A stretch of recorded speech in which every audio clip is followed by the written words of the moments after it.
Alhamdulillahirabbil alamin, segala puji bagi Allah. Salawat salam kepada Rasulullah Muhammad sallallahu alaihi wasallam. Pada hadirin yang tidak dapat saya sebutkan nama, pangkat serta jabatan masing-masing, tetapi insyaallah tidak akan sedikit pun mengurangi rasa hormat dan ta'zim saya. Saya merasa tertarik di pagi hari ini. Jarang-jarang saya ceramah pagi, Pak. Biasanya saya live streaming itu malam. Jadi saya pikir panitia harap maklum dan harap mengerti. Biasanya kalau pagi itu harganya agak sedikit mahal. Ya. Karena biasanya kalau saya terbang ke Malaysia atau ke Singapura, kalau penerbangan pagi agak mahal, Pak. Jadi harap dimengerti saja, dan mudah-mudahan ini bukan gratifikasi. Saya merasa tertarik dengan tema yang ditulis oleh panitia. Walaupun mungkin agak sedikit panjang, ini lebih mirip kepada disertasi doktoral kita dulu ya.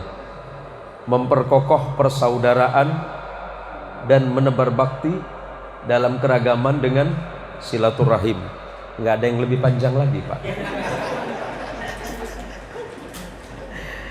Saya merasa berbahagia karena dihadiri oleh saudara-saudara sahabat sebangsa dan setanah air, walaupun kita berbeda iman.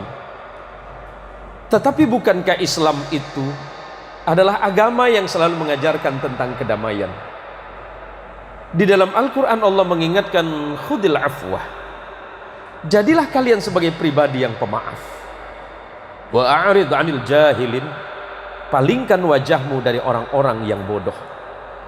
Al-Quran kemudian menginformasikan kepada kita, menjadi seorang mukmin, seorang muslim yang baik itu adalah wa ibadur rahman alladzina yamshuna 'alal ardi hauna wa idza khatabahumul jahiluna qalu salama. Seorang hamba Allah yang baik ketika berjalan di atas muka bumi, dia menundukkan hatinya. Kalimat menundukkan hatinya, dia tidak merasa lebih baik dari siapapun. Salah satu sifat yang sangat berbahaya pada diri manusia adalah anania. Apa itu sifat anania? Kalau kata orang Betawi, gue banget. Manusia selalu menganggap bahwa dirinya adalah yang terbaik, dia yang paling hebat, dia yang paling sempurna, bahkan dia yang paling perfect. Bukankah kita manusia ini membutuhkan antara satu dengan yang lainnya? Waktu kecil, dari bayi kita butuh orang lain, dan itu ibu. Waktu kecil mau pakai celana aja dibantu sama ibu. Mungkin yang sudah punya istri, hari ini kita mau pakai celana dibantu sama siapa, Pak? Masa dibantu istri? Ada anak kecil nggak boleh ngomong tuh. Inilah manusia. Maka kata Allah, orang yang baik itu, kata Allah, berjalan di atas muka bumi, dia tidak pernah congkak, dia tidak pernah sombong, dia selalu membutuhkan orang lain, siapapun itu. Kadangkala kita merasa kuat dan merasa hebat kan di saat kita sehat. Nah, pernahkah kita berpikir bahwa sebenarnya sepanjang hidup kita, mulai dari awal hingga akhir, ternyata kita selalu membutuhkan orang lain. Walaupun kata membutuhkan kalau di Malaysia itu nggak boleh, Pak. Mohon maaf Ibu ya, ini untuk ayah saya saja. Kalau ke Malaysia ganti memerlukan. Sebab saya itu kalau di Malaysia itu setiap ujung bulan, Pak. Ujung bulan itu kata orang Melayu itu akhir bulan. Setiap saya menyampaikan kajian ilmu hadis itu setiap akhir bulan, saya awal mula itu tak paham bahasa Malaysia. Tapi daripada saya malu, saya nonton film Upin Ipin 4 bulan. Orang Malaysia tak paham. Awal mula saya sampai sana, orang sana tanya, Tuan Guru, orang Malay ke? Malay saya bang. Maksudnya Melayu, Pak. Dia tak paham, dia tak tahu ternyata sebelum saya berangkat ke sana itu belajar dulu 4 bulan. Itu pun nonton Ipin-Ipin dari subuh sampai jam 8. Saya tertarik kepada hal yang demikian karena bukankah Allah sudah mengingatkan kepada kita untuk saudaraku sekalian dirahmati Allah. Bismillahirrahmanirrahim. Inna khalaqnakum min dzakarin wa untha wa ja'alnakum syu'uban wa qabaila lita'arafu inna akramakum indallahi atqakum. Sesungguhnya Allah Tuhan kita menciptakan kita awalnya itu cuma dari satu orang. Adam, kemudian istrinya Hawa.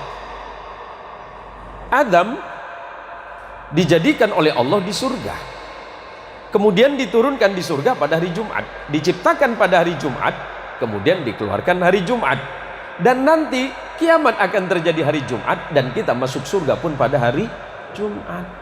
Maka karena ini hari yang baik, rasanya tidak layak kalau saya berceramah terlalu panjang. Ayah, biasanya kalau ceramah di sini berapa menit? Nyebut 1 jam, lama rupanya ya. Tidak apa-apa ya, ceramahnya saya potong, tapi mudah-mudahan amplopnya tidak usah dipotong ya. Ini hitung-hitung membantu perekonomian keluarga ya. Saya tidak tertarik dengan amplopnya ayah. Ambo tertarik dengan isinya. Kita ini diciptakan dari datuk yang sama, nenek yang sama. Nah, saya jelaskan sedikit sejarah karena biasa saya sampaikan ini di kajian untuk di S2. Saya singkat saja. Adam punya cicit namanya Nuh. Untuk saudaraku yang Kristiani namanya Noah. Beda dengan Henoh, karena di dalam Injil itu ada 2. Ada Henoh, ada Noah. Henoh itu Idris, Noah itu Nuh. Noah itu punya 4 anak. Yang pertama namanya Kanaan, tidak diselamatkan oleh Allah karena keingkarannya terhadap ajaran ayahnya Noah. Yang selamat 3 orang. Yang pertama Syam, kemudian keturunannya disebut dengan bangsa Smith. Di mana bangsa Smith? Bangsa-bangsa Arab yang bertubuh tinggi tegap, berhidung mancung. Nah, silakan pegang hidungnya masing-masing. Kalau kita kan bukan hidung mancung, minimalis. Kalau pesek kita tersinggung, minimalis. Kemana anak keturunannya? Menyebar di seluruh kawasan Syarqul Awsat yang dikenal dengan Timur Tengah, yang menurunkan nabi-nabi. Yang kedua namanya Ham. Yang ketiga anaknya Ham. Ham itu menurunkan bangsa-bangsa Afrika yang berambut seperti kismis, kulitnya iya seperti itu. Kalau dibilang hitam nanti saya malah tersinggung sendiri. Itu Ham. Nah, kita ini dari mana? Kita ini keturunan Yafis. Kita ini adalah keturunan yang sama. Mana bang anak-anak keturunan Yafis? Anak keturunan Yafis yang menyebar di seluruh dataran Asia. Kita ini berarti dari satu datuk moyang yang sama, karena kita keturunan Yafis yang datang ke Indonesia. Kemudian ada yang disebut dengan Jawa, ada yang disebut dengan Sunda, ada yang Madura, ada yang Dayak, ada yang Melayu. Dari ujung sampai ujung barat sampai ujung timur Indonesia, bahkan seluruh dataran Asia itu kita semuanya anak keturunan Yafis. Ngapain kita ribut? Apalagi kemudian kita disebut sebagai manusia beragama. Bukankah agama itu turun sebagai aturan bagi manusia dan aturan dalam peradaban manusia? Kita ini adalah sebagai umat yang sama. Datuk nenek moyang kita sama. Kita diciptakan oleh Tuhan yang sama. Kita minum dari langit yang sama. Kita makan dari bumi yang sama. Kita tinggal di dunia yang sama. Dari kesamaan ini, kenapa kita membesar-besarkan perbedaan? Tapi mesti mari kita rawat perbedaan dan kita jaga keberagaman ini. Apalagi bangsa Indonesia adalah bangsa yang selalu mengedepankan persaudaraan. Gak usah tegang, Pak. Ini kelihatannya tegang semua ini. Terkesima atau gimana ini? Ini kuliah pagi, Pak. Kuliah pagi ini. Saya jelasin perlahan-lahan. Karena waktu saya insya Allah 3 menit saja.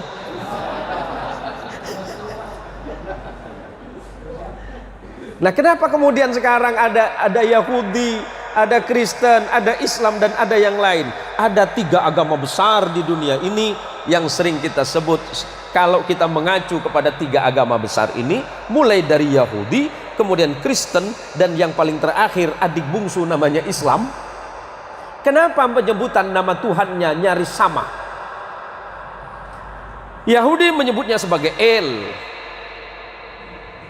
karena Ibrahim, Taurat menyebutnya Abraham, Injil menyebutnya Abraham, Quran menyebutnya Ibrahim.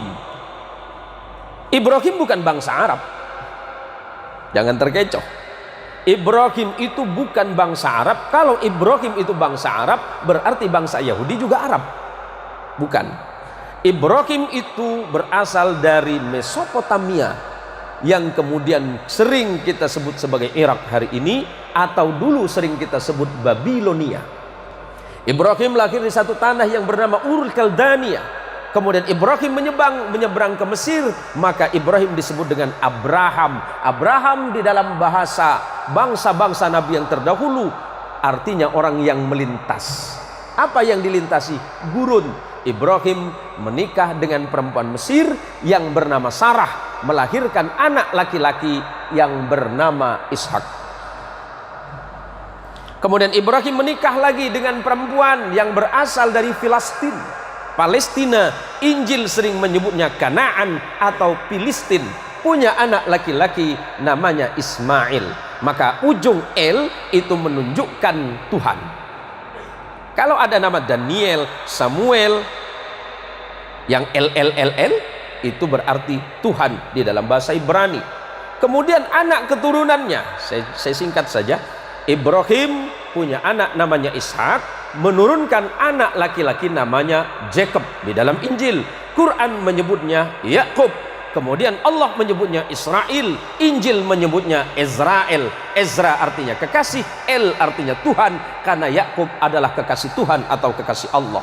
Yakub punya anak 12 orang bersaudara yang sering disebut sebagai Bani Israel, karena anak keturunan Yakub. Yakub disebut Israel, anak Yakub disebut Bani Israel. Siapa? 12 orang. Yusuf bersaudara. Abangnya Yusuf bernama Lewi. Lewi punya anak namanya Imran. Imran punya anak namanya Moses. Dalam Injil, Quran menyebutnya Musa. Dan punya adik yang bernama Harun. Adik Lewi namanya Yahuda, yang kelak menjadi cikal bakal nama agama Yahudi.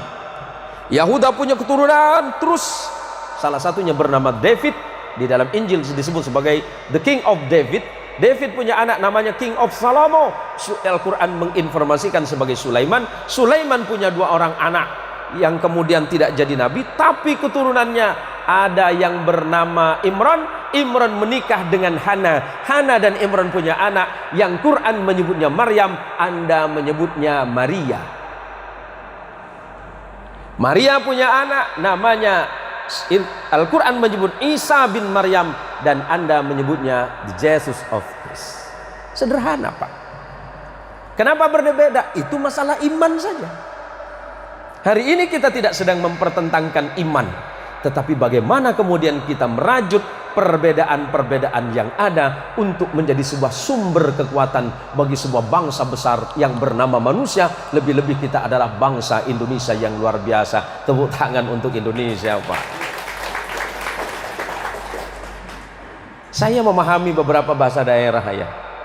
Alhamdulillah atas izin Allah, saya bisa bahasa Jawa, saya berbahasa Madura, saya bahasa Melayu, sebagian saya bahasa Padang. Dan atas izin Allah saya menikah dengan perempuan Sunda. Nih. Ya alhamdulillah 23 tahun saya menikah dengan istri saya, dan sampai hari ini belum sadar kalau saya hipnotis dia, Pak.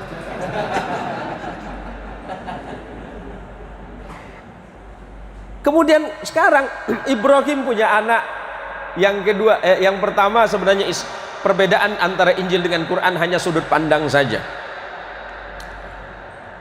Ibrahim punya anak yang bernama Ismail dari ibunya yang berasal dari Filistin atau Palestina hari ini. Ismail tidak menurunkan anak seorang nabi kecuali keturunan terakhir yang bernama Muhammad sallallahu alaihi wasallam. Sekarang hubungannya antara Isa dengan Muhammad di mana?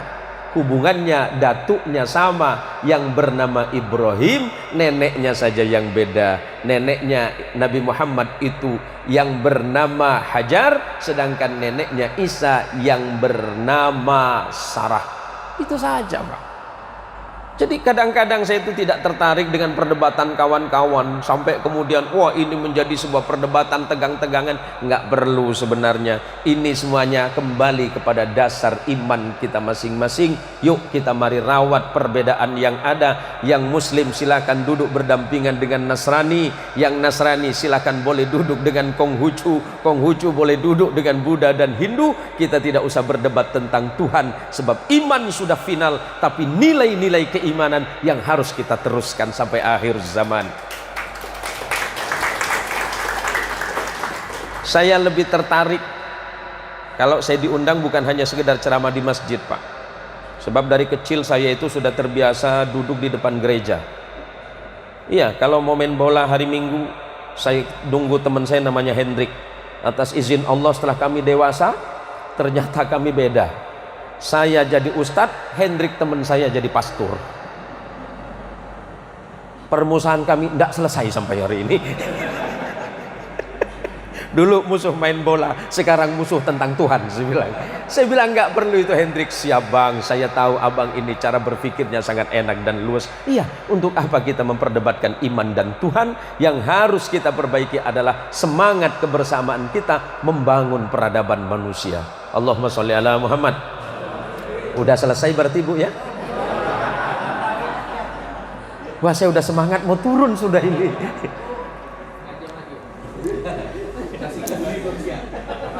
Nasi kebuli. Wah, Umi masak hari ini.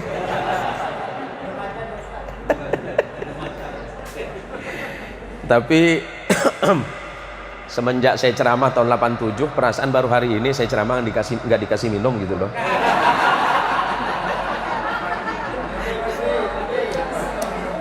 Ini dari tadi apa yang kurang gitu kan. Mohon maaf ya, bukan cuma ngingetin aja. Kalau hari ini saya bintang tamunya ya. Nabi Muhammad sallallahu alaihi wasallam, saya jelasin sama ibu-ibu ya, biar saya lurusin dulu aja. Nabi Muhammad sallallahu alaihi wasallam itu sifatnya penyayang dan penyantun. Ibu, sahabat terbaik ibu itu siapa? Musuh terbaiknya suami. Kenapa? Tanya saja sama istri saya, kan sama Mi ya. Karena saya sering cerita sama anak bungsu saya ini, makhluk paling membingungkan di atas muka bumi ini adalah ibu. Di mana-mana yang namanya perempuan itu makhluk membingungkan.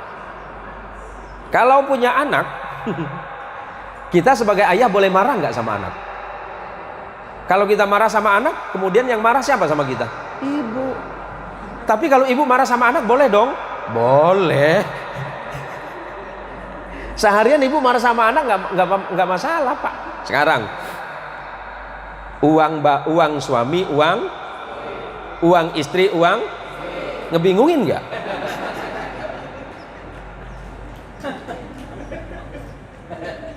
Suami pegang ATM, nih boleh curhat sini dong. Suami pegang ATM, tapi nomor PIN-nya di mana? Di istri. Sekalian saya curhat hari ini, Pak. Karena masalah kita ternyata sama. Nih ayah kita, pada yang terhormat Dr. Kamaruzaman MSc, dokter, gagah. Singapodium, pulang ke rumah cucuk miyong.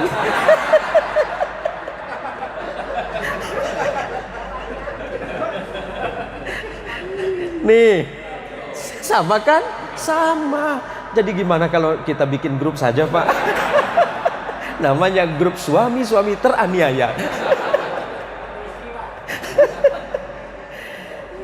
Nabi Muhammad SAW suatu hari memanggil sahabatnya yang bernama Uqbah, dan Uqbah berkata, laqitu Rasulullah SAW. Suatu masa kata Uqbah bin Amir, aku bertemu dengan Rasulullah. Faqala li, dan kemudian Rasulullah menasihatiku, ya Uqbah silman qata'aka. Ini akhlak Nabi yang terindah. Ya Uqbah silman qata'aka, sambunglah silaturahim kepada orang yang memutus denganmu. Yang namanya manusia kan banyak kebutuhan dan keperluan ya. Yang namanya manusia itu kan banyak sekali harapan dan keinginan-keinginannya.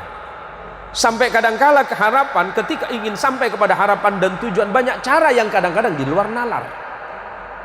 Terjadilah persaingan yang sampai kepada persaingan tidak sehat. Timbullah di antara kita saling memutus kebaikan. Maka kata Nabi, kalau ada orang yang memutus kebaikan denganmu, segera engkau sambung. Ada tetangga kurang baik nih. Halo ibu-ibu. Halo. Punya tetangga enggak? Yang belanja ibu duitnya suami, yang ngomentarin siapa? Tetangga. Tapi bagaimana dengan tetangga yang suka julid sama ibu-ibu? Maukah ibu membalas keburukan tetangga dengan kebaikan? Mau? Agak kurang yakin saya ibu. No. Kata Nabi, kalau ada orang memutus kebaikan denganmu, segera engkau perbaiki. Jangan menunggu dia, tapi engkau yang harus memulai. Yang kedua, wa'ti mimman haramaka. Berilah sesuatu kepada orang lain, padahal orang lain tidak suka memberi. Kadang kita suka memberi kepada tetangga karena alasannya satu, tetangga suka memberi. Maukah kita memberi kepada tetangga yang pelit? Beri ke beri bu, beri ke beri, nampaknya beri bu nih. Memberi kepada tetangga yang tidak mau memberi kepada kita. Kita senang berbagi makanan karena dia kawan sekantor.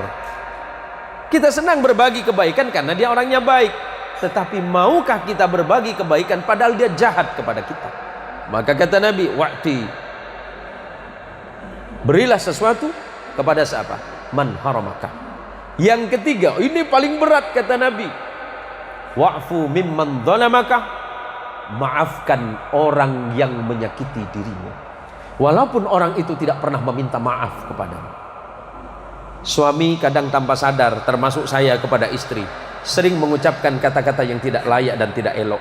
Pun mungkin sebaliknya, suami mendengarkan ucapan istri yang tidak baik. Tapi maukah istri memaafkan suaminya padahal suaminya belum meminta maaf? Ayah, seandainya istri pernah mengucapkan sesuatu dan dia tidak meminta maaf, apakah mau memaafkan?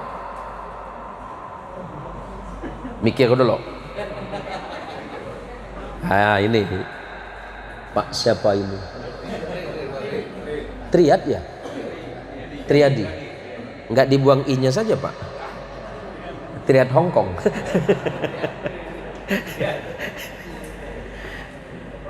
Pernahkah teman atau tetangga mengucapkan sesuatu yang tidak baik dan dia tidak meminta maaf tapi bapak mau maafkan?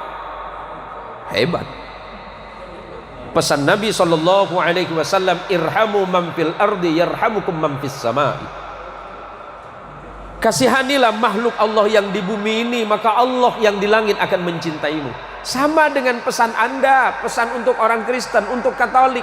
Yesus Anda pernah berpesan, cintai yang di bumi, maka Tuhan yang di langit akan mencintaimu.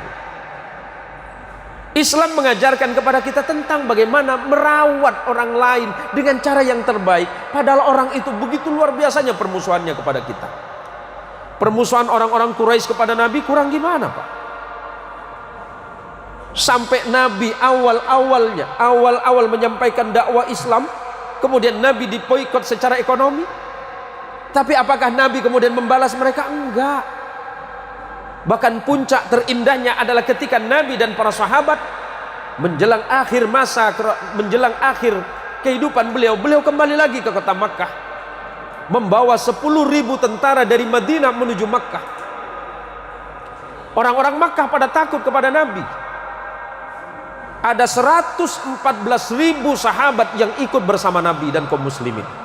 Dan tentaranya jumlahnya 10.000, padahal penduduk Makkah pada masa itu tidak sampai dari 15.000. Nabi punya kesempatan untuk membalaskan dendam kalau bicara dendam. Nabi punya saat yang paling tepat untuk menguasai Makkah. Ketika ada orang Makkah datang menjumpai Nabi, "Ya Muhammad, apakah hari ini engkau datang kepada kami untuk membalaskan dendammu sebagaimana kami pernah berbuat salah kepadamu ya Muhammad? Apakah engkau akan..." Ya, jadi nggak enak saya ini Pak.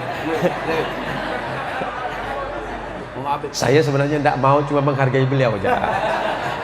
Bismillah. Nggak sekalian kue bang.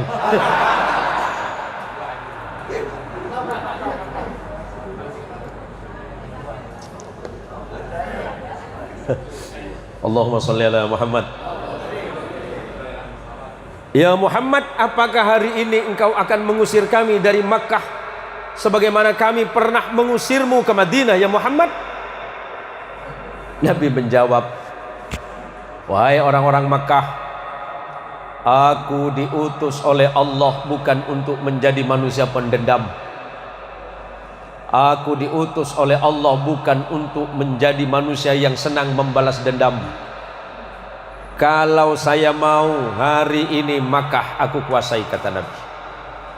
"Kalau aku mau, aku akan membalas perlakuan kalian. Kalian pernah mengusirku dengan umat Islam, tapi itu bukan perintah Allah kepadaku. Islam mengajarkan kepada kami untuk memaafkan siapapun yang pernah berbuat salah, termasuk kalian semua," kata Nabi. "Sekarang pilihannya hanya satu," kata Nabi. "Apakah kalian tetap dengan iman kalian atau mau masuk Islam? Kalau tetap dengan iman kalian, silakan mencari tempat sendiri selain di kota Makkah.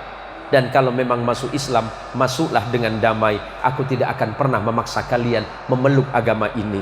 Sebab Allah sudah melarang kami umat Islam, melarang saya sebagai seorang Nabi dan Rasul," kata Nabi, "La ikraha fid din, qad tabayyana ar-rusdu minal ghayy." Tidak boleh ada paksaan bagi orang lain untuk memeluk agama ini, kata Nabi. Qad tabayyana ar-rusdu minal ghayy, karena sudah jelas pembeda antara mana hak dan mana yang batil. Kalau memang kalian mau, masuklah Islam secara damai, tapi memang mau keluar dari Makkah, keluarlah pula dengan rasa damai. Tidak ada lagi rasa marah, tidak lagi ada permusuhan. Silakan hidup berdampingan. Bagi kami umat Islam sudah diajarkan oleh Allah, lakum dinukum waliyadin. Bagi kalian agama kalian, bagi kami agama kami. Tapi persoalan kebaikan, membangun bagaimana bangsa ini menjadi lebih baik ke depan. Yuk mari kita bersama-sama membangun kehidupan sosial masyarakat. Tidak boleh kita saling membenci di antara sesama, sebab surga itu Allah peruntukkan bagi orang-orang yang hatinya penuh dengan kedamaian. Khudil afwah, jadilah orang yang pemaaf. Wa'arid anil jahilin, serta palingkanlah wajah kalian dari orang-orang yang bodoh tentang kebenaran itu sendiri. Maka para jamaah sekalian dirahmati Allah, hari ini dalam suasana halal bihalal, sebagaimana dalam prakata beliau tadi, bahwa halal bihalal itu adalah salah satu budaya keagamaan di tengah-tengah umat Islam, dan itu hanya ada di Indonesia dan merupakan gagasan dari almarhum Presiden Soekarno. Ketika itu beliau dalam keadaan gundah, di mana 2 tahun pasca kemerdekaan banyak hal yang berbeda di antara para pejuang-pejuang, banyak yang berbeda di antara pemimpin-pemimpin bangsa, dan hampir-hampir saja terjadi sesuatu yang membuat bangsa ini bercerai-berai. Kemudian Soekarno meminta ide kepada para ulama, para kiai, para pemimpin-pemimpin besar bangsa, dan pada beberapa hari kemudian beliau menemui Kiai Haji Abdul Wahab Hizbullah, salah satu pendiri Nahdlatul Ulama. Apa kata beliau? "Tenang Presiden Soekarno, kita nanti panggil semuanya itu, para pejuang-pejuang, para politisi, para pemimpin-pemimpin bangsa, kita satukan dalam pertemuan. Kita adakan acara di bulan Syawal nanti." Kemudian Presiden Soekarno bertanya, "Apakah itu ada dalam Islam?" "Oh tenang saja, Ini bukan bicara masalah Islam saja, tapi ini berbicara masalah bangsa. Dan bangsa besar itu diwariskan kepada kita semuanya. Saya sangat senang, sangat tertarik karena dalam beberapa bulan selepas Ramadan banyak sekali saya menghadiri acara halal bihalal yang dihadiri saya bukan hanya oleh umat Islam, tapi berbagai macam masyarakat, berbagai macam lintas iman, lintas agama dan kepercayaan. Saya senang karena saya ingin menyampaikan wajah Islam yang sebenarnya. Islam itu mengajarkan tabassum, senyum. Halo ibu. Ya, senyum itu murah, tapi nilainya sangat bermanfaat. Anak saya tadi malam nanya, Bi, sholat itu baik bukan? Baik. Senyum baik. Berarti kalau sholat sambil senyum dapat 2 kebaikan. Anak saya paling bungsu ini banyak sekali pertanyaan, Pak. Kadang-kadang saya kelabakan menjawabnya, termasuk yang tadi malam. Saya teringat kepada ucapan Rasulullah sallallahu alaihi wasallam, tabassumuka fi wajhi akhika shadaqatun. Senyummu kepada saudaramu itu sedekah. Termasuk pertemuan ini, la tahqiranna minal ma'rufi syai'an walau an talqa akhaka biwajhin taliqin. Jangan pernah menganggap enteng dan remeh perbuatan baik. Apa itu ya Nabi? Walaupun engkau hanya senyum kepada orang lain. Kadang-kadang kita mau senyum hanya kepada orang yang kita kenal. Padahal kata Nabi, sedekah yang paling baik adalah tersenyum kepada orang yang engkau kenal, bahkan kepada orang yang tidak engkau kenal sama sekali. Maka di kesempatan yang berbahagia ini, Allah Subhanahu wa ta'ala mengingatkan kepada kita, khususnya kaum muslimin, innamal mu'minuna ikhwatun fa aslihu baina akhawaikum. Sesama orang-orang beriman, sama orang-orang muslim, kalian adalah bersaudara, maka saling berbuat baiklah di antara kalian semuanya. Ayat yang tadi saya bacakan di awal, Allah menciptakan kita dari datuk nenek moyang yang sama, Adam alaihi salatu wassalam dan Hawa. Kemudian setelah itu Allah menjadikan kita su'ub. Apa itu su'ub? Kelompok-kelompok manusia. Kenapa Allah menggunakan kata su'ub, qabilah dan asbat dalam Quran? Su'ub itu untuk kita di luar Arab, non-Arab, non-Yahudi. Kemudian qabilah, kelompok-kelompok masyarakat yang berasal dari orang Arab. Tetapi asbat, Al-Quran menyebutnya asbat, kelompok-kelompok manusia yang berasal usul dari keturunan Yakub yang kita sering sebut sebagai Bani Israel atau orang-orang Yahudi. Nah, ayat yang mau saya sampaikan, ibu ini tidak ngerti perasaan saya. Bukan apa-apa, kasihan yang masak loh, daripada mubazir kan. Gini loh, bangsa Indonesia ini disebutkan oleh Quran itu sebagai su'ub, kelompok-kelompok manusia. Bangsa Arab qabilah atau qabail jamaknya, sedangkan bangsa Bani Israel disebut dengan asbat. Saya sering ditanya tentang kajian Timur Tengah, kenapa di tanah Israel itu sampai hari ini tidak pernah selesai?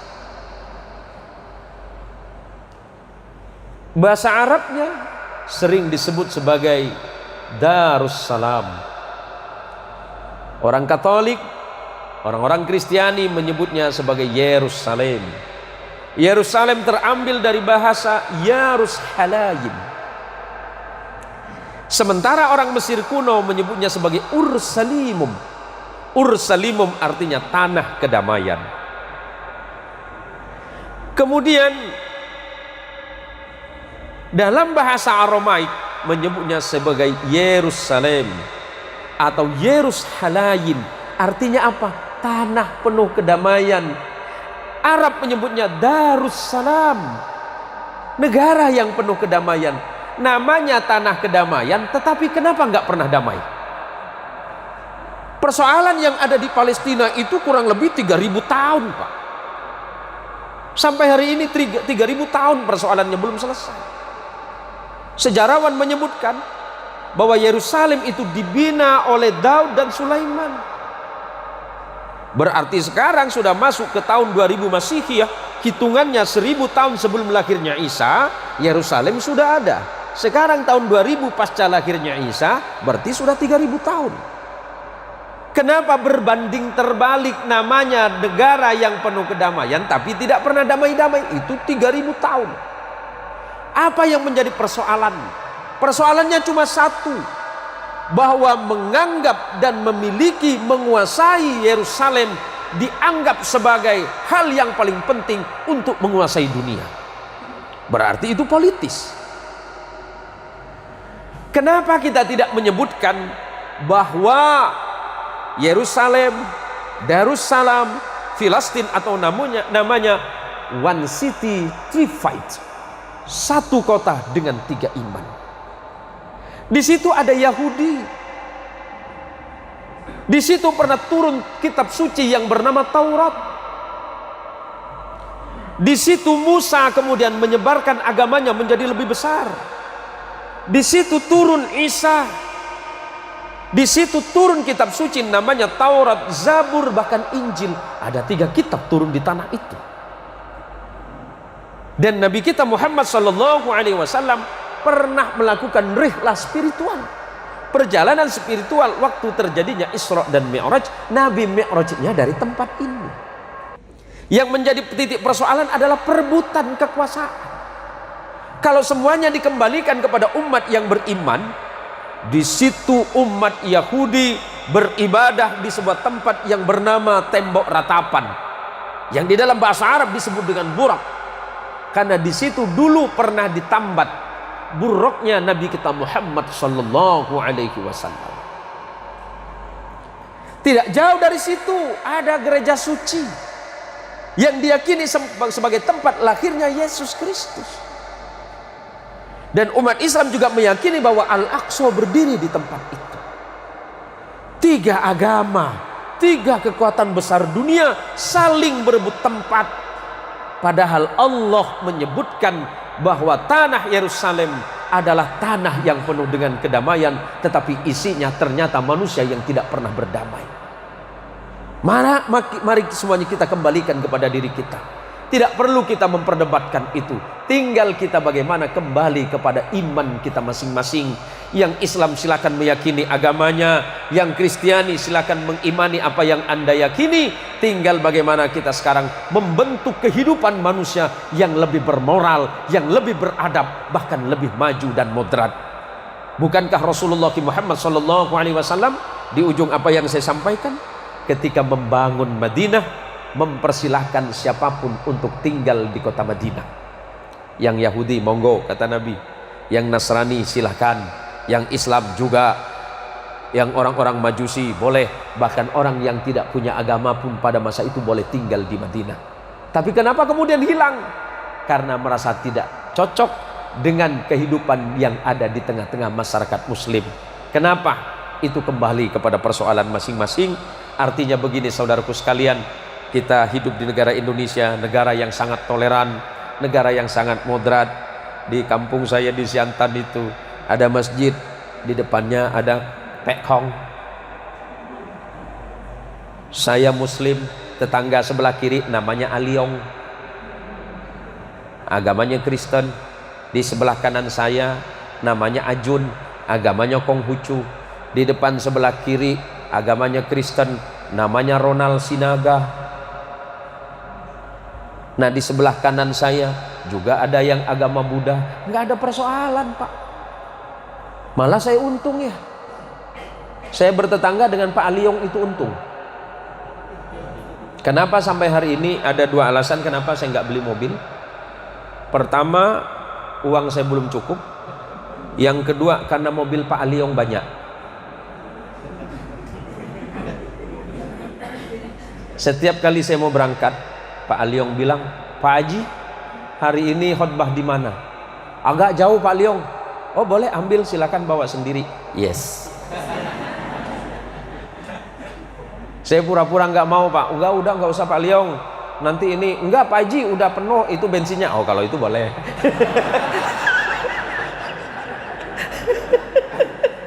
Asas manfaat dong. Saya untung gede Pak.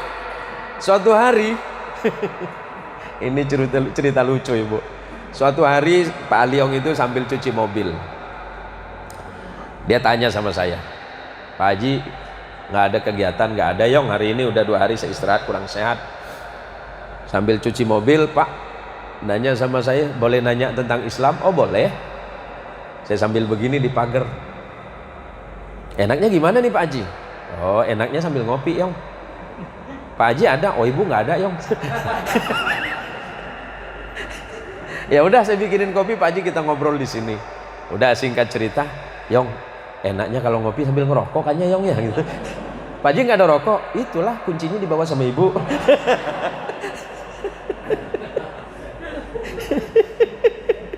Kan pengen dong, saya pengen liatin muslim yang baik. Gini Pak Haji, boleh saya tanya tentang Islam? Boleh. Nanya Islam boleh. Jangankan cuma nanya Islam, masuk Islam juga nggak apa-apa.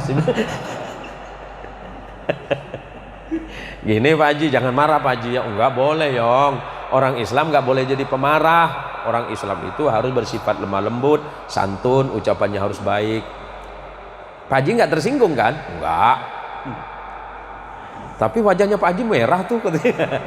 Gini Pak Haji, saya sering lihat di masjid, orang itu habis sembahyang, tangannya berdoa tapi kepalanya geleng-geleng gitu dia.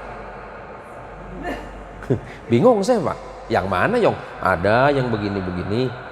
Oh yang la ilaha illallah, la ilaha illallah, itu. Terus kenapa Yong? Itulah makanya orang Islam tak kaya-kaya. Loh, apa hubungannya Yong? Tangan minta, kepala geleng-geleng gitu.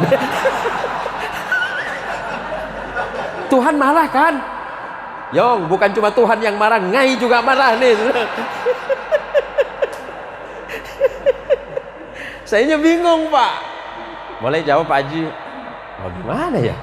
Gini Yong, sebenarnya dia meminta sesuatu kepada Allah, kepada Tuhannya dengan hati yang yakin. Saking yakinnya dia itu kemudian tanpa sadar ada gerakan-gerakan. Oh gitu ya. Ya udah gantian Yong, sekarang saya nanya.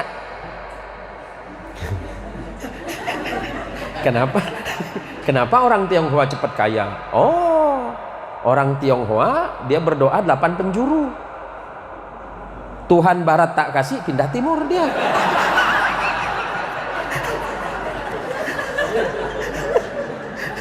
Tapi kami menikmati percakapan Pak, sedikit pun kami tidak tersinggung. Karena bagi kami percakapan itu butuh kehangatan Pak.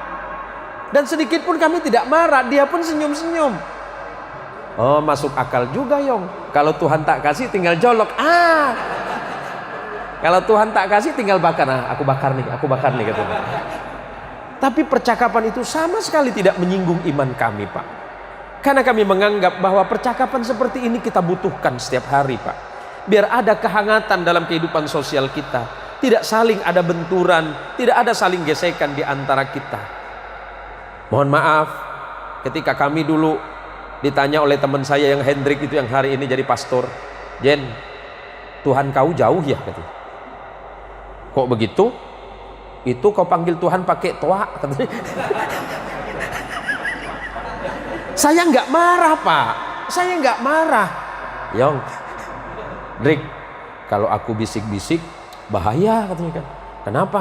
Nanti dikirain ngolok-ngolok nggak serius sama Tuhan. Oh iya juga ya katanya. Tapi yang baik engkau Drik. Kenapa? Mau berdosa seperti apapun kau pasti masuk surga. Kenapa? Tuhan kau panggil Bapak. Masa Bapak tega nyiksa anak? Kami nggak marah Pak. Karena kami itu bercerita dengan kehangatan kami. Kehangatan, kepolosan orang-orang Indonesia Pak. Dan sampai hari ini hubungan saya dengan Hendrik, teman saya yang pastor, biasa saja. Biasa saking seringnya dia diminta sambutan, biasa minta ayat. Jen, kau kan kiai, boleh nggak aku sambutan di depan orang Islam? Aku minta ayat. Oh, jangan kau jadi dukun nanti ya sih bilang. Sebab saya punya tetangga, mohon izin Bu, beliau seorang Dayak, saking yakinnya sama bacaan Bismillahirrahmanirrahim, beliau Katolik yang taat, tapi tiap kali mau ngobatin orang pakai Bismillah. Kan ada cerita nih.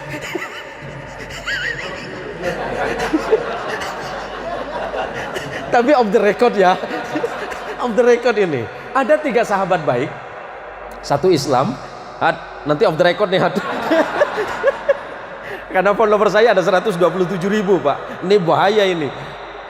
Ada Islam, ada Buddha, ada Kristen.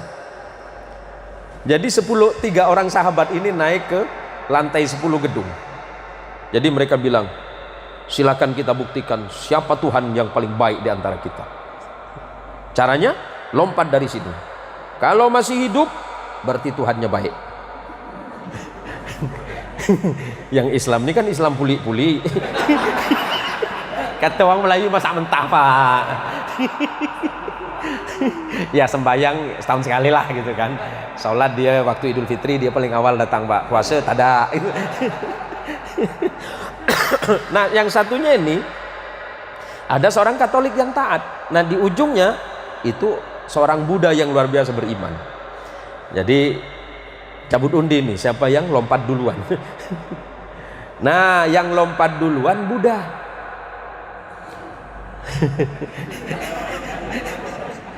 Jangan ketawa dulu Bang. Yang lompat duluan Buddha. Apa dia bilang? Amitabha. Cus, lompat, hidup Pak. Yang Katolik sama Islam ragu. Hidup gitu. Yang Katolik bilang, gimana kalau Amitabha? Oh nggak boleh murtad gitu kan. Nggak boleh, kita kan udah perjanjian gitu kan. Hanya yang Katolik bilang atas nama Bapa, atas nama Bapa, Putra dan Roh Kudus. Cus, tup, mati. Mati gitu kan. Yang Muslim galau. Allahu Akbar, kami tabani gitu.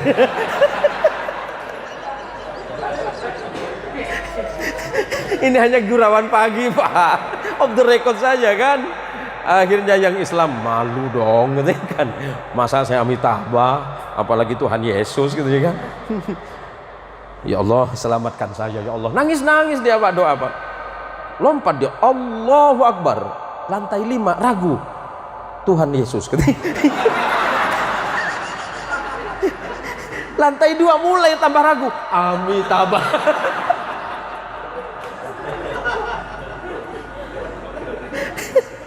Ini apa? Ini sebenarnya hubungan iman kita adalah dengan Tuhan kita. Sementara nilainya adalah kebaikan kita dengan manusia, maka Islam menyebutnya sebagai hablum minallah wa hablum minannas. Ini saja yang dapat saya sampaikan. Karena lama-lama ketawa ternyata tambah lapar Pak. Terima kasih atas waktu dan kesempatannya. Yang dapat kita ambil hikmah dan kesimpulannya adalah bahwa memperkokoh persaudaraan sesama orang-orang beriman sebagai saudara sebangsa dan setanah air itu sangat penting. Tujuannya adalah menebar bakti dan kebaikan, bahwa kita, sebab nasihat Rasul sallallahu alaihi wasallam, khairun nas anfa'uhum linnas. Sebaik-baiknya manusia di antara kalian adalah manusia yang memberikan manfaat bagi orang lain, sama dengan perintah Yesusnya saudara yang mengatakan untuk menebar kasih dan kedamaian agar senantiasa tercipta kebaikan dalam keragaman silaturahim. Terima kasih, ini saja yang dapat saya sampaikan, khususnya kepada Kepala Dinas Ayahanda. Mohon maaf jika guyonan saya kurang pas. Saya memang sudah sampaikan ke asisten, jangan biasakan kalau ceramah itu menerima amplop. Ya, ya. Nomor rekening saya masih ada kan? Masih ya? Masih. Karena saya juga niru-niru perempuan ya. Konon katanya perempuan itu ternyata bukan hanya senang kepada kehidupan mandiri, ternyata BNI sama BCA juga sama ya.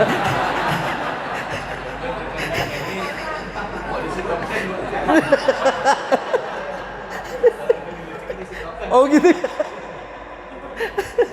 Terima kasih. Terima kasih atas waktu dan kesempatannya di hari Jumat yang mulia ini. Semoga pertemuan kita menjadi pertemuan yang barakah dan semakin merekatkan kasih sayang di antara kita, dan kemudian menebar kehangatan di antara sama manusia hamba Tuhan yang baik. Hadanallahu wa iyyakum ajmain. Wallahul muwaffiq ila aqwamit thoriq. Wassalamualaikum warahmatullahi wabarakatuh.